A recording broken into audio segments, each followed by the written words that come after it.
Hello guys, this is Do-It-Yourself Harley. I'm back again, and to finish up a video that I was making yesterday, um, like I said, I only had about 30 minutes of, I guess, space left on my phone, so that's just a max of 30 minutes. So with this video here, I'm going to show y'all just the basic gist of it. It's actually pretty much common sense if you've managed to make it this far. Now, inside there, you can see that's your primary chain. Okay. Now, because most I've seen a few videos online and things like that, and they don't tell you that you need to compensate for the cold, things like that. Especially if you want to make your motor tight. Well, okay, so we'll start from the beginning. This right here is your tensioner. This is your primary chain tensioner. Let me see if I can put this down the way I ain't shaking so stinking much. And of course, an Allen wrench fits inside of the bolt, and then of course there's a lock washer or a copper washer and a lock nut. And basically, you just loosen that up. Just screw it down here somewhere. Then you just screw this in. Loosen this nut up all the way down. You'll probably have to, you can take it out and then do it, however you choose to do it. And then you just start screwing this part in and just screw it in by hand. This won't actually turn because it's got that neoprene or whatever that stops it from the lock washer from being able to turn without force. So you just basically you screw that all the way up till you start feeling some tension.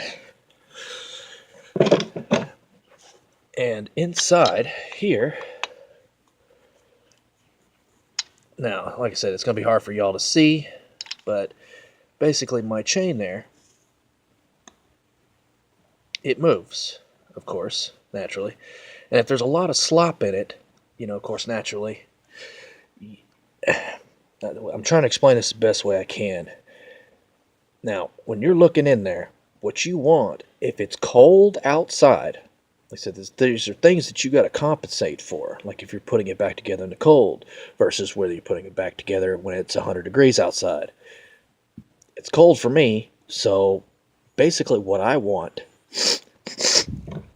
is a little bit tighter of a tolerance. Ouch. Dang it, knocking everything over and everything else. But you want it to be a little bit tighter of a tolerance. So what you want is, the chain in there to be you only want about a 1/4 inch of deflection. Hair bit more, it will be fine.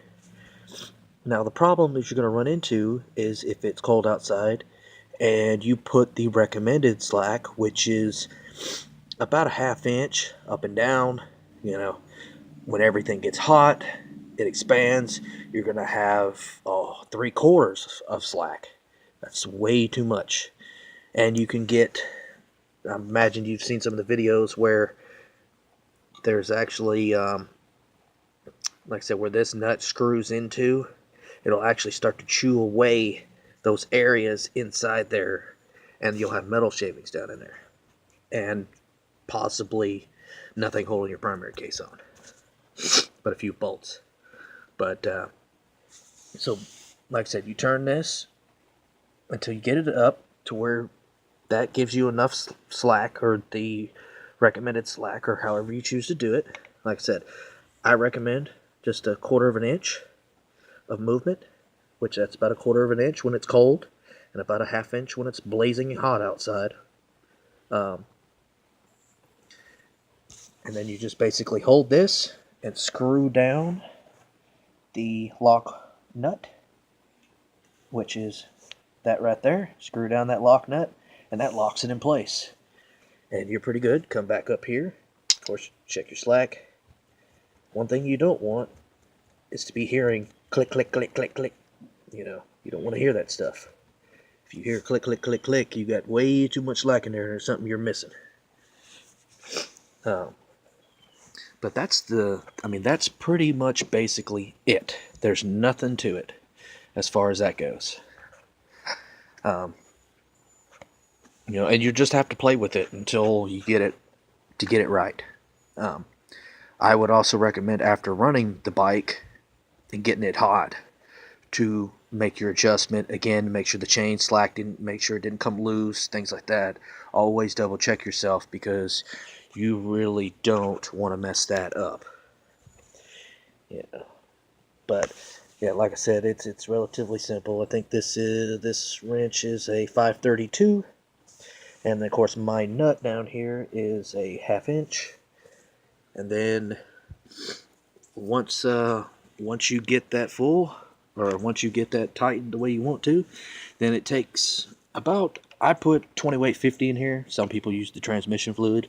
Um, there's no need for transmission fluid in there, to be honest about it.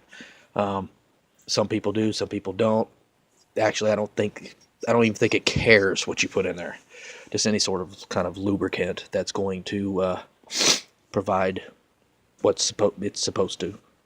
But, and then of course this, you put the cap back on once it's full. Like I said, I use a funnel, so I recommend using a funnel. Goodness gracious, it couldn't get any colder outside. I'm hoping the sun comes out today. I got a few small parts that I need to paint. And of course, I don't want to have to, I don't got a garage, naturally. I got a shed, but I need to screw these back down. Now, I'll go ahead and show y'all a pretty neat little trick that I figured out from these. You see the flat end of that? It sits right in there. And it can screw it down and unscrew it for you. And they don't need to be real tight either. They don't need to be real tight at all. So there's no point in just wrenching down on those. They're not going to leak. But that's pretty much it. And to give y'all a little update on what I've done, of course I've got all my forward controls hooked back up, and got everything pretty much back on and all that good stuff, and got all my oil hoses hooked up, my chrome oil filter back on, and everything like that.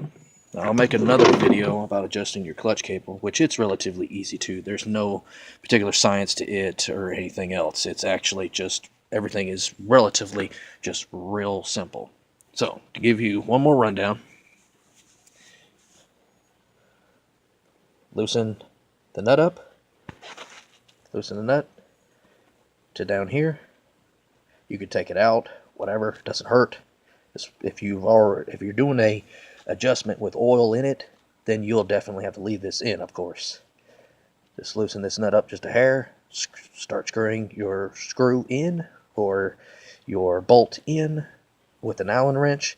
Screw it in, come up here, make sure your deflection is only about 1/4 of an inch, with it being cold outside. If it's blazing hot, then you can have up to as much as a 1/2 inch. Which, like I said, what you're trying to do is you're trying to compensate for the ice-ass cold outside while you're doing this. Once you get where you want, you hold the Allen wrench in place, and then you tighten down your 1/2 inch nut, your lock nut, and don't forget your copper washer. That goes on there too. And pretty much that's it. That's all. Now, also, this right here is, of course, very important.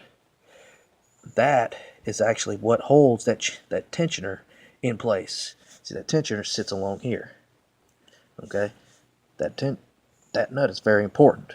It comes with, in the kit, it comes with a washer, or not a washer. It comes with a gasket, or you can just do the copper. I did both of them.